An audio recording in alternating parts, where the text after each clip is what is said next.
Bonjour à vous toutes et à vous tous, merci d'être avec nous sur 01net TV et bienvenue ici, porte de Versailles, pour eh bien, ce CES Unveil. Nous sommes au cœur du Mondial de l'Auto, Jérôme, et pour la première fois, le CES Unveil se déroule ici au Mondial de l'Auto, au Mondial Tech. Oui, alors il n'y a pas de rapport direct, mais néanmoins on est dans une ambiance de voiture. Mais nous c'est de tech qu'on va parler, vous allez découvrir dans ce spécial CES Unveil qui, vous le savez, est une sorte d'apéritif du grand CES de Las Vegas qui a lieu en janvier.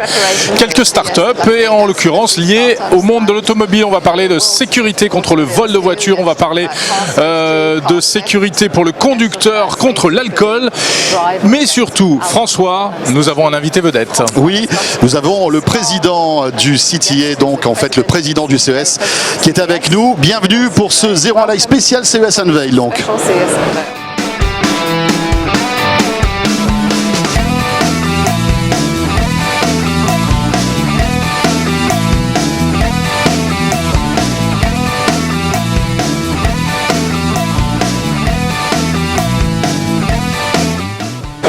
Et nous avons deux invités vedettes en réalité. Nous avons tout simplement les deux maîtres d'œuvre du grand CES de Las Vegas. Karen Shupka, bonjour. Bonjour. Merci d'être avec nous sur le plateau de 01 Live TV. Et l'organisateur, le papa historique du CES, Monsieur Gary Shapiro. Bonjour. Bonjour Gary. Nice to see you again. Alors bien dans le micro, Gary. Microphone, micro. Ok, good. C'est donc la 3e ou 4e édition du CES Unveil, Jérôme, j'ai un trou de mémoire. À Paris, oui, c'est dans ces eaux-là. Plus 6. Tu sais quoi, on est trop vieux maintenant, on s'en souvient plus. C'est dingue. Quelles innovations, quelles sont les nouveautés cette année de ce CES Unveil, Gary?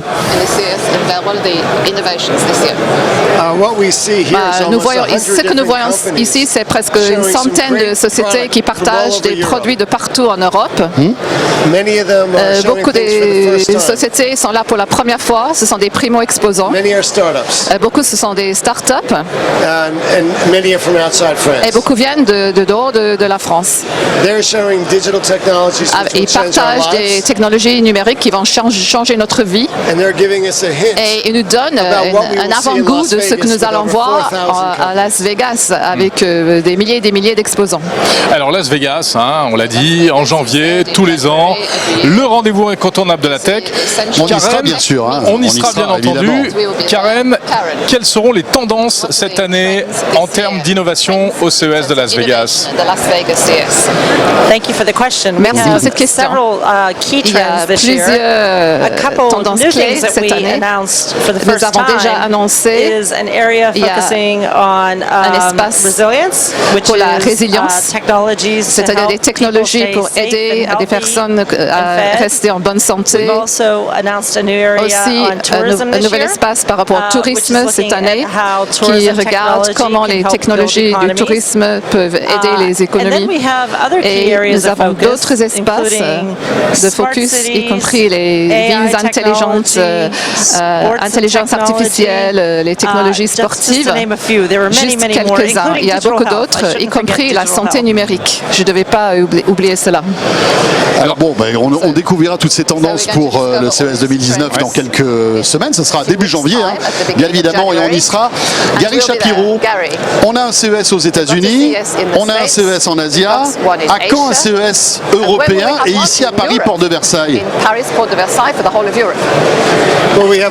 Nous avons un événement magnifique tous les ans ici à Paris déjà, et ça continue à grandir. Nous avons un autre événement à Amsterdam qui vient de terminer son édition, sa deuxième édition, donc il y en a deux déjà en Europe. Il faut deux pour l'Europe. D'accord, très bien. Alors peut-être aussi une question. Vas-y. Non, j'allais demander à Karen. Ici, on est au milieu des startups.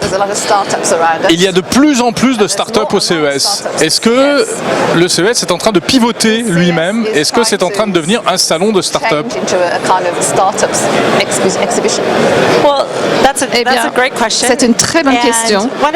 Et une des choses que nous avons toujours pensé comme étant important pour le CES, c'est que n'importe qui avec une grande idée pour un produit devrait être exposé ici.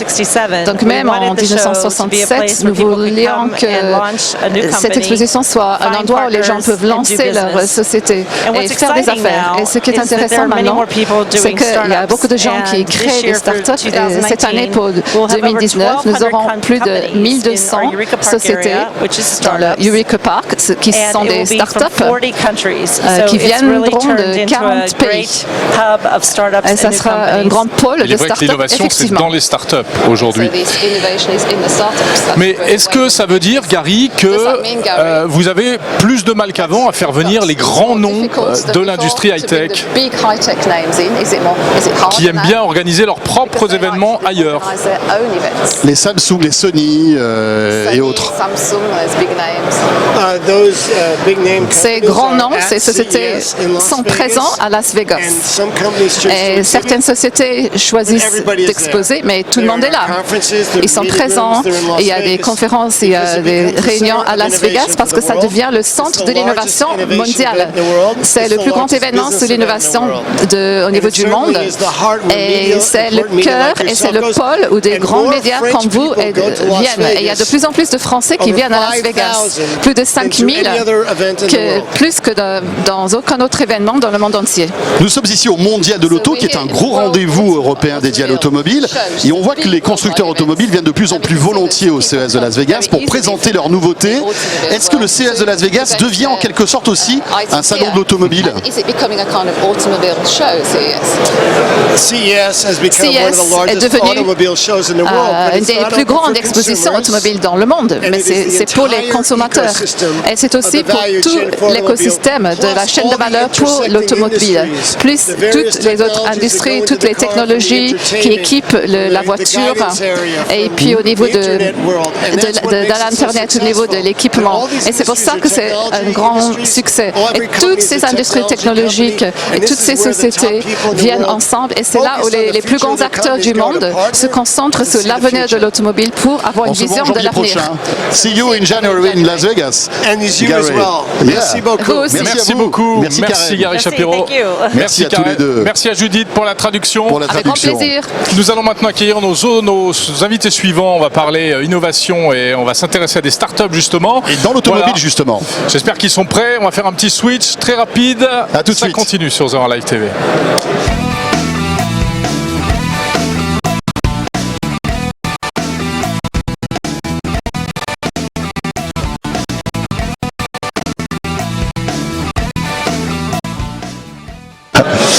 Voilà, alors que Gary Shapiro s'en va du studio et que nos invités arrivent. Attends, Gary, c'est une star ici. Tout le monde veut le saluer, tout le monde veut faire des selfies avec lui. C'est un peu comme toi finalement. Il y a Gary Shapiro et Jérôme Colombin. Voilà. Alors attention, nous allons maintenant parler d'innovation et d'automobile avec deux startups qui présentent pas mal de choses intéressantes ici. Et on va découvrir un brouilleur étonnant, Jérôme. Un brouilleur qui, tu le sais, aujourd'hui, il y a une espèce de nouvelle mode au vol à la souris. Je ne sais pas si tu en as entendu parler de ça. Le vol à la souris. Le vol à la souris, c'est en fait le fait de pouvoir pirater en quelque sorte la télécommande de votre voiture pour pouvoir la voler. Et ça d'une mode. Sympa la mode. Ouais, enfin, malgré tout, ben voilà, mais c'est un peu une mode. Mais c'est une vraie tendance assez dramatique. Mais on peut contrer tout ça. Bonjour Laurent Pérez. Bonjour. Vous êtes arrivé avec votre installation que vous allez nous écrire dans un instant. Oui. Donc vous représentez la start-up ZBlue. Oui, absolument. Et effectivement, le but du jeu, c'est de contrer ce problème du vol à la souris. Rappelez-nous en 2 secondes, enfin François vient de le faire un petit peu, mais ça se passe comment un vol à la souris? Le vol à la souris, c'est le voleur donc utilise un brouilleur d'onde qui va neutraliser les communications radio entre la télécommande, enfin la clé de votre voiture et le véhicule. Mais c'est quelque chose qui peut être utilisé aussi dans les cas de cambriolage pour les alarmes sans fil. Comment ça marche? Donc en fait, le brouilleur d'onde, il agit un peu comme une cage de Faraday vis-à-vis des différents périphériques. Il va les empêcher de communiquer entre eux, et s'il n'y a pas de communication entre les objets connectés, du coup il n'y a plus de service, et donc ça annule totalement l'alarme ou votre clé de voiture. Oui, parce que le vol à la souris, c'est donc le conducteur qui ferme sa voiture, il s'en va. Voilà, il s'en va. Et au moment où il appuie sur sa clé, il appuie sur sa clé, il croit qu'il ferme son véhicule, qui met son alarme en route, mais en fait il n'y a rien qui se passe. Pourquoi? Donc le véhicule, tout simplement sa clé de voiture ne peut plus communiquer avec la centrale. Oui, mais parce qu'il y a un pirate qui est caché derrière le pylône, c'est ça? Oui, parce qu'il y a un voleur à distance avec son brouilleur. Les brouilleurs sont des appareils, il faut le rappeler, qui sont interdits. Oui, mais qu'on trouve très facilement sur Internet et qui sont utilisés par, on va dire, les voleurs et les cambrioleurs 2.0. Mais Laurent, si par exemple quelqu'un brouille mon système de télécommande, ma voiture ne va pas sonner, ne va pas avoir ces warnings qui, en fait, me confirment qu'elle est bien fermée. On est d'accord? Effectivement, mais bien souvent, les gens, quand ils quittent leur véhicule... C'est pour ça qu'aux États-Unis, on entend de plus en plus maintenant les voitures se fermer en quelque sorte. C'est vrai, mais disons que très souvent, les gens partent de leur véhicule, ont la clé dans la poche, ils font pas attention, ils s'en vont et trop tard. Votre système, ça s'installe à bord du véhicule? Oui, le système s'installe à bord du véhicule. Donc là, je vous en ai amené un. Donc il y a le système qui analyse en fait. Attendez, là on voit une maison. Ça marche aussi pour les maisons? Absolument. Ça marche aussi pour les alarmes sans fil parce que les alarmes sans fil sont aussi concernées par ce type d'effraction. D'accord. Donc en fait, vous avez ce module qui est le module d'analyse des bandes de fréquences pour entrer dans le détail 433 et 868. Ouais. C'est relié à une sirène ou un buzzer dans le cas d'une voiture. Et donc la sirène ou le buzzer se déclenche quand il y a détection du brouillage. D'accord. Bon, là, ça en est encore un petit peu au stade du prototype, voire du bricolage, non? Non, pas du tout. Pas du tout. Pardon. Vous dites ça parce que vous êtes habitué de voir des objets connectés où les fils n'apparaissent plus. Oui. Et donc nous, on est quelque part l'anti-connecté. Je connais ça et j'avais l'impression que ça. Ah non, ça c'est le produit lui-même. Hein, c'est le produit lui-même. Et en fait, nous, c'est un produit qui est un produit filaire, parce qu'il a pour vocation de ne pas être brouillé lui-même. Eh ben oui, forcément. Donc, du fil. Est-ce que ça concerne le grand public, ce type d'appareil? Ah oui, ça concerne le grand public parce que vous savez, le cambriolage, il y a 400 000 cambriolages par an en France, locaux, résidences principales et locaux professionnels. Il y a une voiture volée toutes les 5 minutes. Donc c'est un produit qui va se situer aux alentours de 150-200 € et qui est très utile en complément des alarmes dans le cas d'un véhicule. Donc c'est vraiment un service grand public. Il est commercialisé ou... Il va être commercialisé à la fin de l'année. Ouais. Là on utilise le CES Unveil pour annoncer donc le produit, le GemTrack. Voilà. Ça coûte combien? Entre 150 et 200 €. D'accord.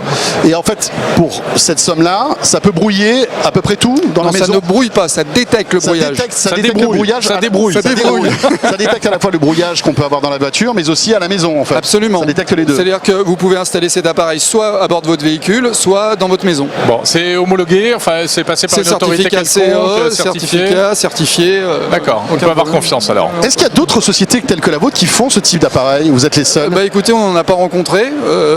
Voilà ce que je peux vous dire. Je n'aurais pas la prétention de dire qu'on est les seuls, mais disons qu'on n'en a pas rencontré. Et si vous cherchez des appareils équivalents sur Internet, vous n'en trouverez pas. Bon, d'accord, donc fin d'année, on va pouvoir se prémunir du vol de véhicules. Le vol à la souris, on a des chiffres ou pas? C'est 70% des vols de voitures aujourd'hui. Vous vous rendez compte? 70% des vols de voitures se font avec ces technologies. C'est hallucinant. Il est urgent de trouver une solution. En France, c'est une voiture volée toutes les 5 minutes. En Europe, c'est la même chose. Est-ce que j'imagine que ça vaut plus le coup sur des véhicules haut de gamme, non? Qui seraient peut-être plus susceptibles d'être volés? Non, le marché des véhicules de voiture, c'est aussi le marché des pièces détachées. Donc ça touche tout le monde. Quand on regarde les véhicules volés, c'est la Clio, c'est la Twingo. C'est vraiment des voitures grand public. Merci Laurent. Merci beaucoup. Je vous en prie. Merci beaucoup. Bon CES. Merci beaucoup. Bon CES Unveil, bon CES de Las Vegas. Merci à vous aussi. On va passer maintenant, on va parler, on va rester aussi, je pense, dans le domaine de la voiture. Je ne sais pas où sont nos invités. Est-ce que tu les vois, François? Nos invités sont partis, Jérôme. Ils sont partis. Je sais pas. Ils sont par là. Mais en tout cas, on va parler d'éthylotest parce que et aussi de détecteurs de pollution. Voilà. Mais d'abord d'éthylotest, c'est tout de suite.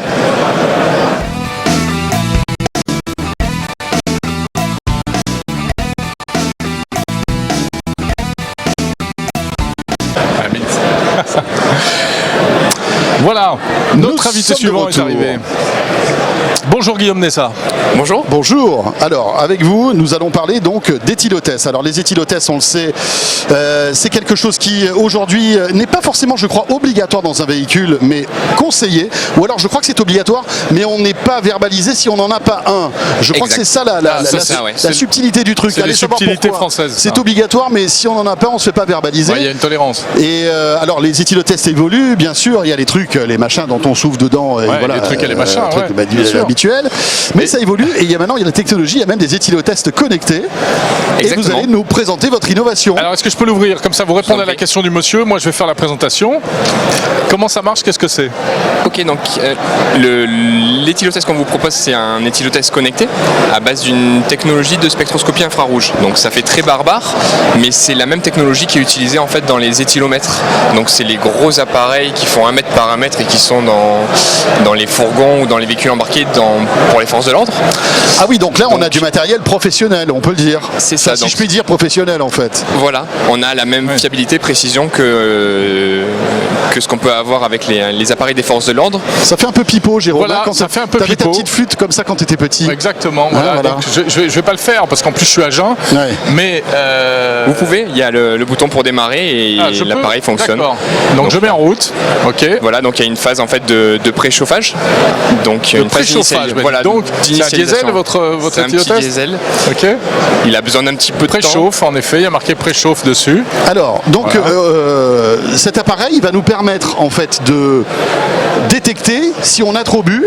Donc c'est un vrai éthylotest. Est-ce que c'est précis en fait comme système? Ben justement, donc c'est ce qu'on propose et avec cette innovation en fait, c'est d'avoir miniaturisé la technologie de Spectro pour présenter un produit fiable et précis et digne des technos des forces de l'ordre. Alors je peux y aller, je souffle d'un seul coup. Parce que ce qu'il faut dire, c'est qu'il y a donc une appli et on va suivre en temps réel sur l'appli. Exactement. Ce qui va se passer, vous allez nous expliquer l'intérêt de l'appli. J'y vais, je souffle d'un seul coup. Alors il faut souffler. Allez, vas-y, Jérôme. Normalement, c'est pas la peine de souffler fort. Il faut souffler juste pendant 5 secondes. Donc prenez une inspiration et soufflez doucement. Voilà, soufflez encore et vous allez avoir. Qu'est-ce que tu souffles bien, c'est dingue, hein, c'est impressionnant. Ça a vibré. Donc ça a vibré, donc ça veut dire que c'est fini. Voilà. Et donc ça analyse l'haleine, j'allais dire chargée de Jérôme, mais non, je vais pas dire ça quand même. Non, c'est pas gentil. C'est pas gentil. Et en fait, donc, vous êtes à 0, donc vous avez pas bu. Je suis à 0. Suppose. Non, j'ai pas bu. Donc c'est pas très intéressant pour je vais y aller, je vais aller boire. Apportez-nous du vin, il faut qu'on teste en temps réel quand même. Non, on va pas faire ça. Parce qu'on sait qu'aujourd'hui la législation est très dure. Enfin aujourd'hui c'est presque la tolérance 0. Je bois un seul verre de vin, ça va le détecter? Effectivement, donc à partir d'un verre, vous allez être imprégné d'alcool et en fonction de si vous avez mangé ou pas, votre taux va être plus ou moins important. Donc, et alors, quel est l'intérêt qu'il y ait une appli? Parce que en tout cas c'est une contrainte, il faut sortir son smartphone. C'est ça. Parce qu'en fait si le truc, par exemple cet appareil sifflait ou sonnait, on saurait que c'est pas bon. En plus il y a un petit afficheur.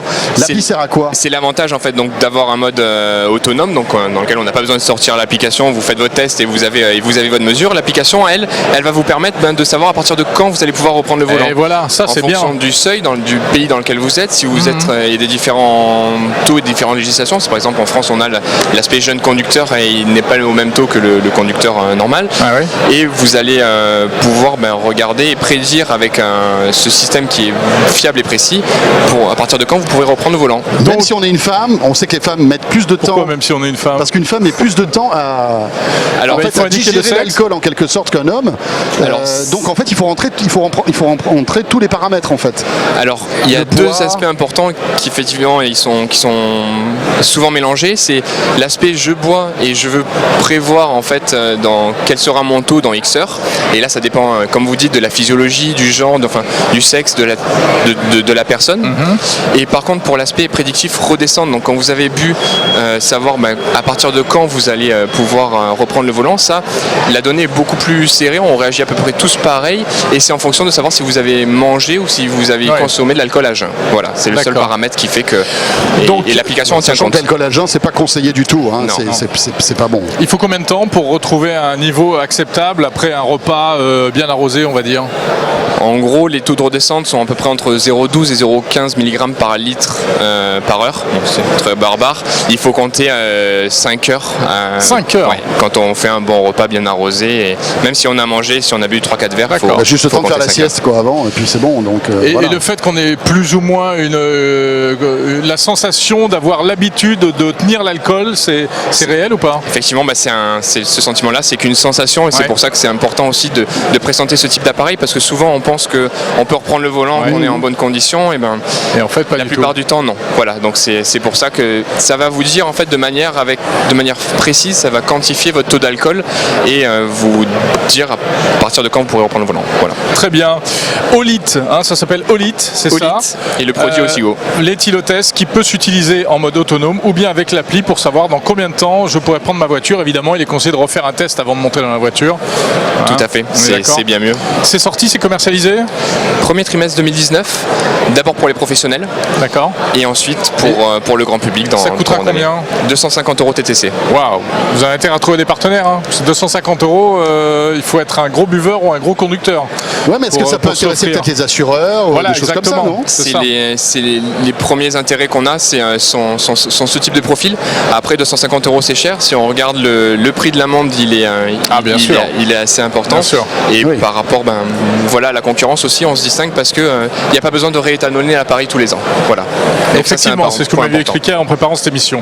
Vous serez au CES de Las Vegas ou pas? Je ne pense pas. D'accord. Bon écoutez, c'est bien que vous soyez venu un petit peu avant pour nous présenter votre innovation. Merci beaucoup. Merci à vous. Merci beaucoup Guillaume. Voilà, les éthylotestes connectés. Les objets connectés, il y en a de toutes sortes. Voilà, et on va vous faire découvrir une dernière start-up maintenant pour parler de la pollution. Ouais. Il s'agit d'une start-up qui s'appelle MirSense qu'on va découvrir tout de suite.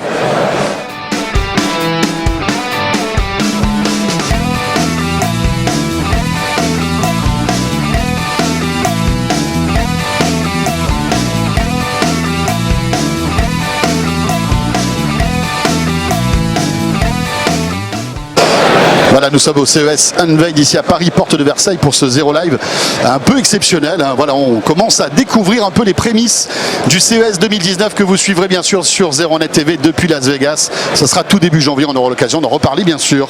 Bonjour Morane Rayuette. Bonjour à vous, merci de votre accueil.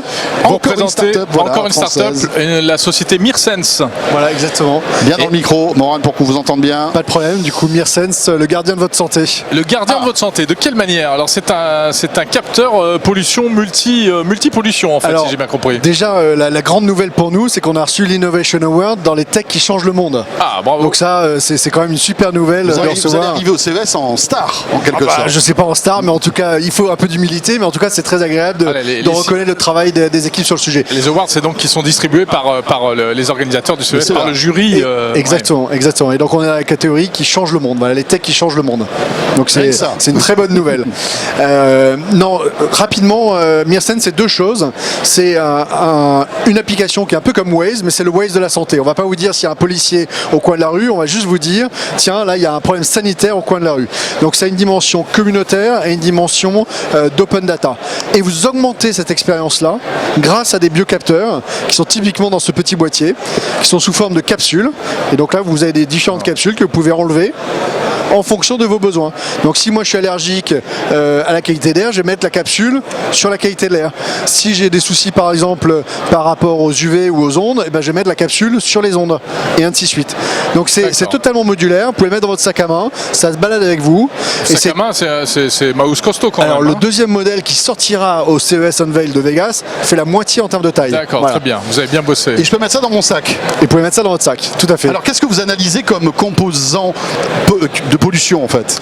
Alors aujourd'hui, avec l'application, on peut vraiment aller très loin puisqu'on va sur les ondes, les UV, la qualité de l'air de façon générale, mais on va aussi sur les allergènes, on va sur les pesticides, on va sur les rappels de produits. Donc c'est assez important. Tous azimuts. Aujourd'hui sur les capteurs, on est essentiellement sur tout ce qui est l'air, donc ondes UV. Et tout, sur la qualité d'air, c'est tout ce qui est COV, PM2.5, CO2, température, humidité essentiellement. Voilà. Est-ce que ça a un intérêt à la maison, ce type d'appareil? Alors tout à fait, ça a un intérêt à la maison, ça a un intérêt quand vous voulez chercher un nouvel appartement, un nouveau lieu, quand vous vous baladez en vacances. C'est vraiment votre animal de compagnie. Le logo de MirSense, c'est un petit souricate. Le souricate, c'est une sentinelle. Je ne sais pas si vous voyez ce que c'est ce petit animal. C'est une sentinelle qui regarde si au loin il n'y a pas un danger pour vous. Bien sûr. On est le gardien de votre santé, tout simplement. Quelle est la fiabilité, pour parler clairement, de ce type de capteur? Moi, je vais vous dire, j'ai 2 capteurs de pollution à la maison. Ils donnent jamais les mêmes résultats. Ouais. Comment ça se fait? Et est-ce que avec le vôtre, j'aurai une garantie particulière? Alors aujourd'hui, on est dans une technologie qui est assez extraordinaire, qui a un mélange entre de la data et des capteurs. Les capteurs aujourd'hui, comme les processeurs il y a quelques années, chaque année ils s'améliorent 2 fois mieux, ils sont 2 fois moins chers, 2 fois plus petits. Donc peut-être que ceux que vous avez achetés, ils sont déjà 1 an, mais c'est déjà à l'époque des capteurs d'aujourd'hui, c'est déjà une éternité quelque part. Donc il y a une amélioration continue là-dessus. Et après, en fait, au fur et à mesure où on a des tests, nous, si vous avez 1000 personnes qui testent là en ce moment, la valeur du capteur est pratiquement l'équivalent d'un capteur qui vaudrait 1000 euros. Oui, il faut qu'il y ait 1000 personnes qui testent. Il faut qu'il y ait 1000 personnes. Chez vous, c'est pas le cas, mais vu que vous allez faire plusieurs mesures, au fur et à mesure, nous, on s'est affiné ce type de mesure en fonction de votre usage et de votre besoin. Parce que vous avez cité tout à l'heure Waze, ça veut dire que toutes ces données que je vais récolter, je vais les partager pour qu'après elles deviennent collaboratives, c'est ça? Alors, si vous le souhaitez pas, elles restent chez vous. Ouais. Si vous le souhaitez, vous pouvez bénéficier de la communauté d'avoir l'ensemble de ces tests-là, mais qui est agrégé, donc elles ne sont pas personnalisées. Oui, elles sont anonymisées. Elles sont anonymisées, exactement. Et l'autre, on saura par exemple que dans mon quartier, il y a plusieurs personnes qui ont détecté des COV. Exactement. Voilà. Exactement. Et surtout, ce qui est important, c'est que finalement, les tests qui sont faits, on vous dit pas juste il y a une mesure de 5 ou 10, on vous dit quel est le risque pour vous. Parce que c'est pas la même chose si vous êtes un enfant de 3 ans, si vous êtes quelqu'un qui est asthmatique, si vous êtes quelqu'un de sportif, quelqu'un qui fume. Donc nous, on adapte en permanence la mesure en fonction de votre risque personnalisé, de votre pathologie et de votre usage. Vous êtes basé où? On est basé à Lyon. D'accord. Voilà. Et comment vous avez eu l'idée de ce produit? Pourquoi? J'ai habité pendant de nombreuses années à l'étranger, dont 5 ans en Chine. Oui. Et en particulier à ce moment-là, mon épouse, qui a été quelque part mon inspiration sur le sujet, m'a dit: mais Morin, tiens, c'est le scandale de la mélamine et du lait contaminé. Comment on fait pour vérifier finalement s'il n'y a pas d'autres risques autour de nous? Et on voit bien que la qualité d'air était un enjeu par nature, mais l'eau aussi. Et du coup, on s'est dit: mais tiens, qu'est-ce qu'on peut faire pour changer le monde? Voilà. Moi, j'avais une petite question. C'est bien beau tout ça, mais est-ce que c'est pas un peu trop anxiogène? Parce que finalement, on apprend que notre maison est polluée. Bon, d'accord, qu'est-ce qu'on va faire? On va ouvrir les fenêtres. Mais s'il y a du COV qui rentre, on va avoir un autre polluant qui va rentrer. Est-ce que c'est pas finalement de l'information qu'on ne peut pas maîtriser, hein? Parce que quand il y a des épisodes de pollution, on n'y peut rien, et qui simplement vont stresser les gens. Alors, du coup, c'est un peu le bouchon loin. Non, mais vous avez tout à fait raison. Donc nous, notre objectif, c'est pas de vous laisser juste en disant: tiens, il y a un problème. C'est que derrière, la solution la solution MirSense va vous proposer les solutions adaptées à votre profil, adaptées à votre lieu. Donc si c'est une maison, alors ça peut être déménager, ça peut être vous êtes primo-accédant, vous cherchez un nouvel appartement, vous cherchez tout de suite un endroit qui va pas être pollué sur les pollens et ainsi de suite. Mais par exemple, typiquement, nous, dans votre cas particulier, vous aurez certainement une proposition. L'appli vous propose des produits. Vous propose des produits en vous disant: typiquement pour vous, votre maison, une purification est utile. Et on va les benchmarker, c'est-à-dire qu'on va prendre les meilleures solutions qui sont proposées par la communauté et on va benchmarker les concurrents associés. C'est-à-dire que nous, on n'est pas là pour promouvoir tel ou tel produit. On va analyser les 4-5 top produits qui sont les plus recommandés en purification et on va vous dire: bah voilà, celui-là et celui-là correspondent à votre profil parce que vous êtes asthmatique, que vous avez des problèmes de pollen ou ainsi de suite. Ça sort quand et à quel prix? Alors c'est 99 € et ça sort à la fin de l'année. Avec combien de capteurs pour 99? Alors les capteurs, c'est 0. Il faut rajouter entre 1 et 30 € en fonction des différents capteurs que vous choisissez. Évidemment, quelqu'un qui est asthmatique va choisir celui de l'air, celui qui va checker l'eau, il va prendre ceux de l'eau, ceux qui veulent un mix, ils prennent un mix. Il y a des capteurs qui coûtent plus cher que d'autres. Voilà, il y a les capteurs à 30 € sont à usage multiple, c'est-à-dire qu'ils peuvent durer presque 6 mois à 1 an. Oui. Et ceux qui sont à 1 € sont à usage unique. Voilà. Ah d'accord, c'est-à-dire qu'après les capteurs, il faut que je les change régulièrement? Ouais, c'est des consommables, oui, tout à fait. Et qu'on recycle, et qu'on récupère et qu'on reconditionne. On peut brancher ça sur une installation Smart Home? Tout à fait. Ouais. On est en Bluetooth, Récupérer les low données, energy etc. et connecté. Vous pouvez directement parler avec votre contrôle home en voix et du coup la réponse va récupérer aussi directement. Voilà. Très bien. Voilà, Pas mal. MirSense. MirSense, le gardien de votre santé. Très bien. Merci Et, beaucoup. On se retrouvera sans doute au CES de Las Vegas. Et encore bravo pour votre prix, hein. Merci beaucoup. Merci à vous. Jérôme, ce CES, en tout cas ce 01 Live spécial CES Unveil est terminé. Voilà, qui était, on l'a dit, qui se déroule cette année au cœur du mondial de l'auto. Donc on sent qu'il y a de plus en plus convergence entre l'automobile et les technologies. Voilà. La suite des CES, tu l'as dit, c'est sur The Runnet TV, notamment en janvier prochain, bien sûr. Exactement. Merci de nous avoir suivis pour ce 01 Live spécial. On se retrouve demain, bien sûr, pour 01 Live Hebdo. Un 01 Live Hebdo un peu particulier puisque ce sera le 200e numéro déjà. Nostalgie. Donc on sera demain là dès 18h en direct sur 01 TV. Portez-vous bien et à très vite. Merci à Pierre Thiolin et à Noémie Lefebvre-Marec. Salut à tous.